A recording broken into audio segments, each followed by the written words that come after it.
Bueno, ya regresamos aquí a Un Mundo Raro. Y bueno, sí, tenemos varios se temas. extraña eso. Vamos a hablar primero del huracán, si les parece. Ok.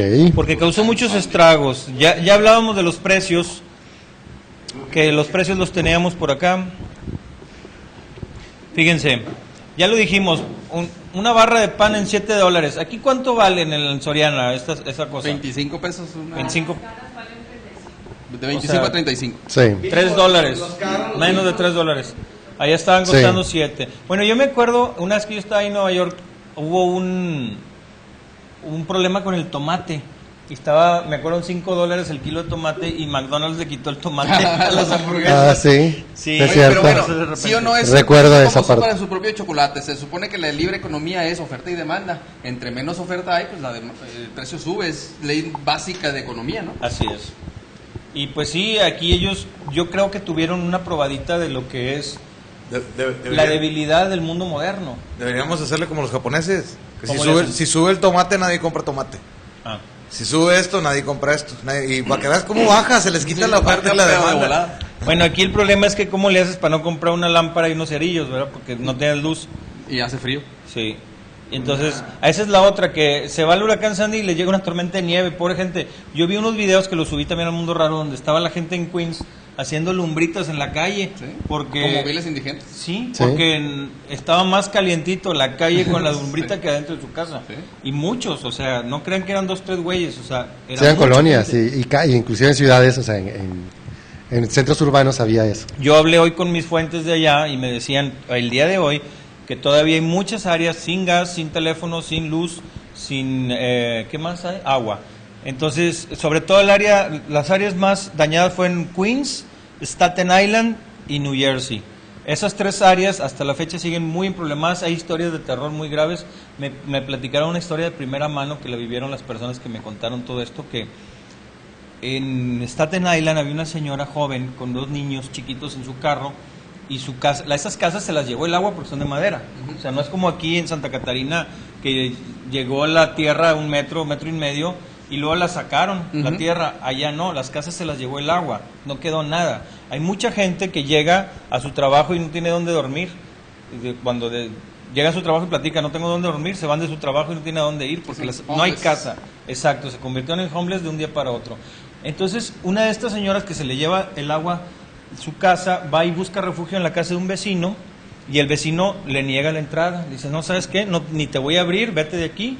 Entonces, cuando eso sucede, llega el agua, golpea, se lleva el carro con los niños y la señora se la lleva por otro lado y la señora sobrevive, pero los niños no. O sea, historias muy, muy horribles, lamentables. Eso me lo platicaron de primera mano. E igualmente, mucha gente que si bien su casa no quedó totalmente destruida, pues casi, donde perdieron todas sus pertenencias, donde no tienen techo, porque ahora hay que repararlo, etcétera. Realmente está grave la situación. Bueno, y a lo mejor yéndonos un poquito más a las causas, la tormenta fue inédita, fue de un tamaño, tú veías los mapas, yo le decía a David, a mi hijo, digo, ¿a poco no parece como esas grandes tormentas que se siembran 3 en la película del día después de mañana? Donde con 3 tormentas esas nos regresaron a una era glacial. Obviamente no fue aquí con esa intensidad, pero el tamaño, la dimensión de la tormenta fue desproporcionada. Claro, el agua alcanzó hasta 1.5 metros en algunos lugares. Aquí, digo, no los tenemos en el aire, pero en el grupo Un Mundo Raro pueden ver todas estas publicaciones.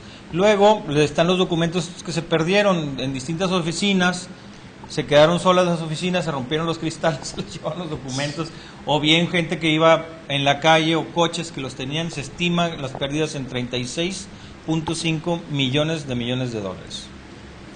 O sea, eso me llama la atención, fíjate, son como valores o como los documentos que comprobaban que tú poseías valores, títulos, etcétera, ¿no? Eso, lo que estuviera representando no dejó de existir el comprobante. Entonces, ahora ¿de quién es aquello que no tiene comprobante? No, pues hay un montón de ratas que se dedican, ¿no? Buitres, digamos, en vez de ratas, ¿no? Son buitres que a eso se dedican. Pero hay muchas cosas que se perdieron porque no todos los...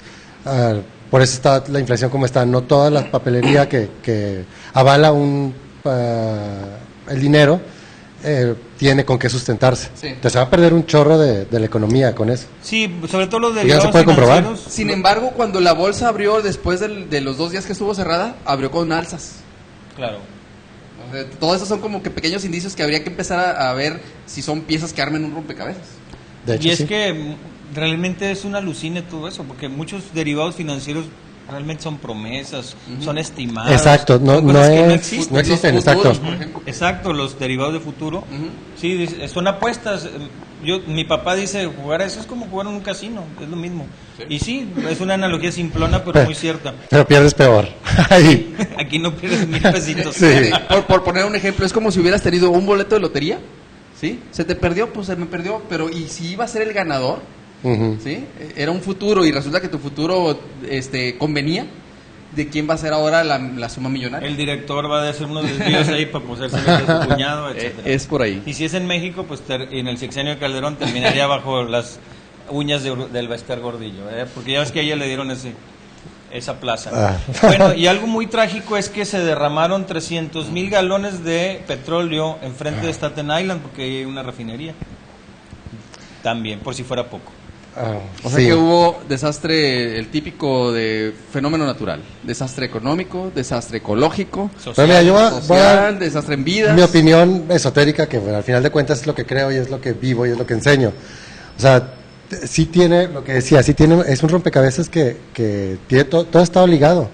Entonces, todas esas situaciones están ligadas, todas esas pérdidas, sobre todo, o sea, que le haya pegado a Estados Unidos, que le haya pegado a Nueva York,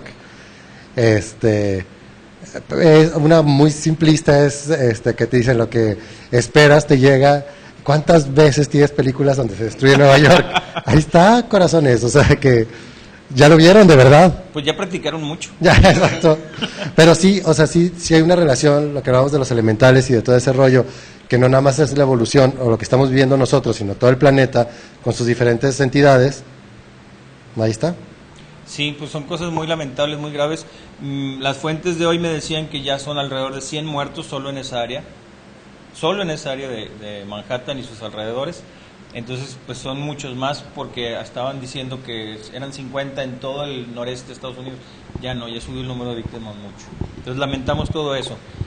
Y bueno, los amigos que no tenían luz dicen que iban, a mí me dijeron de la 34 hacia Downtown se inundó y no había luz, etcétera, y de 34 hacia Uptown no pasó nada. Bueno, pues lo que estaban haciendo es irse a un Starbucks a conectar los celulares y las computadoras. La gente- Aunque no había señal celular. Sí. Abajo, todo de la zona dañada tampoco tenía señal celular. Sí, no había nada, entonces estaban yendo ahí a recargar. Pues es que sí Eso lo pasa. recargaban para usarlo de lamparita después. Sí, ya sé, sí, porque no había lámparas. correos en un Starbucks en Uptown y ya regresaban. Pero es que, por ejemplo, cuando hubo aquí lo del huracán también, yo me acuerdo que iban los Sanborns a eso justamente. Se ve un chorro de gente con una taza de café, pero estaban conectando y de que ya terminaste, sigo yo. ¿Sí? ¿Sí? Correcto. Entonces, Un saludo a la señora de la casa. Bueno, ok, vamos a continuar. Fíjense, ya que estamos hablando de los fenómenos de la naturaleza, vamos a hablar del campo electromagnético de la Tierra que se está debilitando, que tiene ya filtraciones. Ajá. Es una señal de estos tiempos que estamos viviendo, ¿no? Yo creo que de esto hablaste ayer en tu programa. Sí, lo mencionamos como me invitaron a hablar si se iba a acabar el mundo, ¿no? Y como está muy cerca ya diciembre, me pidieron dar diferentes ideas respecto a si se va a acabar o no el mundo. Y una de los temas fue precisamente el campo magnético. Tenemos que diferenciar varias cosas que a veces se confunden. A veces hablamos del eje de rotación, a veces hablamos del polo norte y polo sur geográfico, y a veces hablamos del eje magnético, que es hacia donde apuntan las brújulas. Son diferentes, no son la misma cosa. Si se nos llega a mover el eje sobre el cual rotamos, tenemos problemas o consecuencias muy serios. El terremoto de Chile se dice que movió el eje al Exacto, sí. pero lo movió el eje de la Tierra. Okay. Sí. Eso, si hubieran sido en lugar de milímetros, metros, hubiera sido muy grave para el ecosistema terrestre en general. Pero el campo magnético es otra cosa. Bueno, este campo magnético sí se está moviendo y se está moviendo en años, cuestión de metros o centenares de metros. Uh-huh. Realmente es muy marcado el movimiento que está teniendo. Al movimiento, o sea, se está como acercando cada vez más hacia el polo norte, allá por las zonas de Groenlandia y cosas por el estilo, pero también se está debilitando. Hay una medida, si mal no recuerdo ahorita son Gauss, la medida de la intensidad de un campo magnético, están disminuyendo. Si antes eran 200, ahora va como en 120. Entonces está teniendo esa pérdida. Todos hemos visto por ahí algún diagrama de los campos magnéticos, ¿no? Que son como dos orejitas fuerzas que se hacen, que salen del polo norte para regresar al polo sur de un imán. Sí, sí. Y la Tierra tiene esta propiedad por su núcleo es mayormente de hierro, rota a diferente velocidad que rotan los continentes encima de ella, y la fricción, el movimiento, la dinámica genera un campo magnético. Este se está debilitando. El campo magnético, ¿qué es lo que hace? Imagínate que es como, a veces que viene un mosquito, ¿qué haces? Le soplas para que se vaya para otro lado. Ese soplido es un ejemplo de lo que hace el campo magnético con el viento solar y la radiación solar, rayos gamma, rayos X, infinidad de radiaciones, y nos defiende. Bajan las defensas, ¿sí? Se desorientan respecto al plano de la eclíptica y todo eso, y estamos cada vez más propensos a un sol que, por cierto, está en pico de actividad, y aunque cada 11 años llega a pico de actividad, esta es pico entre los picos. Así es, Así es que el todo eso está pico, sumado. el pico más grande registrado jamás. Sí. Y además con un comportamiento absolutamente anómalo. Casi siempre se había podido predecir el comportamiento de cierta manera, y ahorita está absolutamente anómalo. Acá Raromóvil, que anda allá en Puebla o quién sabe dónde en el sur, nos ha presentado videos en programas pasados acerca de las observaciones del sol. Como que si esa fumarola era así como que precisamente el que le estaba haciendo a alguien que lo atacaba. Algo que llegaba así. Y que lo insinuaba, ¿no? Pero ¿a qué voy? Hay observatorios ya fijos, astronómicos de la NASA y de otras, la Agencia Espacial Europea, etcétera, que están observando el Sol constantemente y desde varios puntos. Nosotros lo vemos desde la Tierra, pero digamos que hay equivalentes en la órbita terrestre también viendo el Sol desde otros ángulos, como como lo veremos dentro de 3 meses, como se verá dentro de 8 meses, para tener varias perspectivas. Y todos estos lo que hacen es, tenemos el Sol más visto y más observado que nunca. Entonces nos damos cuenta de que su actividad está, diría el otro famoso, anómala. Muy bien, entonces, además de esto, de todo lo que comentas, ya hay grietas, hay filtraciones en el campo magnético. Esto es lo que publicamos también esta semana. Una de las posibles explicaciones para el sonido, el hum, que se han escuchado en Mexicali, en Canadá, en Rusia, en México, Distrito Federal, dicen que aquí en Monterrey, aunque yo no he logrado ver una fuente fidedigna de ello, son precisamente como rechinidos que producen las filtraciones de energía solar que debieran de estar siendo rechazadas por el campo magnético. Entonces llegan a capas donde no debieran, ya interactúan con nuestra, ya no allá en la ionosfera y eso, no, ya acá en la estratosfera y más abajo, y alcanzan a generar ruidos. Y que por eso parece que viene de todos lados, parece que viene debajo de la Tierra, parece que viene, no se ve una fuente visible de dónde venga. Y pues, es una posible explicación. Eso podría tener consecuencias muy graves porque esas radiaciones son, pues, físicamente muy... La vida no está diseñada para resistirlas, porque la vida se diseñó con un campo magnético sano.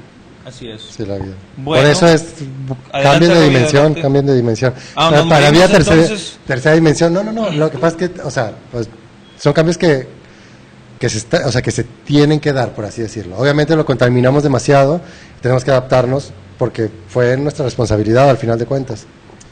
Entonces, hay maneras de... es una manera natural, aunque parezca antinatural para nosotros, de que la Tierra está reaccionando. Y la actividad del Sol tiene que ver con una inhalación que tiene que hacer el Sol para el proceso evolutivo que sigue, que supongo que hablaste ayer de la parte no esotérica, yo estoy hablando de la esotérica, sí, claro. Pero que tiene que ver con lo que sigue. Ya nos vamos, regresamos. Ok, bye. Vamos por TV Caches.